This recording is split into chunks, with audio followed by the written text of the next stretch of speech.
வணக்கம் உறவுகளை, மகிழ்ச்சியான காலை வணக்கம். அதான் போன பதிவில் சொல்லியிருந்தாங்க, அதாவது வயசானவங்களை தனியா விடாதீங்க, என்ன எதுன்னு பேசுங்க அப்படின்னு சொன்னால. ஆனா அது நம்மள மாதிரி உள்ள அந்த 90s 2K கிட்ஸோட முடிஞ்சு போச்சுங்க. கேட்டீங்களா? அதுக்கப்புறம் இப்போ உள்ளவங்க நம்ம சொல்றதுக்கு வழியே கிடையாது. இப்போ உள்ள பிள்ளைங்கிட்ட போயிட்டு நான் உனக்காக தானே வாழ்ந்தேன், உனக்காக தானே நான் எல்லாம் தியாகம் பண்ணேன் அப்படிங்கிற வார்த்தைக்கு எல்லாம் இங்க இடமே கிடையாது. சரியாங்க?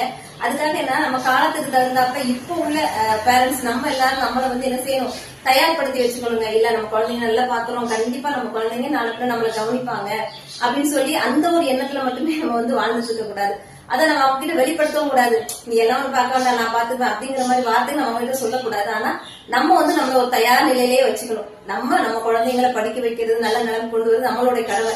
ஆனா நம்மளை கண்டிப்பா பாப்பாங்க அப்படிங்கிற எண்ணத்தை வைக்க கூடாது. நமக்குன்னு சொல்லிட்டு செல்ஃபா நம்ம எப்போதுமே சேர்த்து வச்சுக்கணுங்க.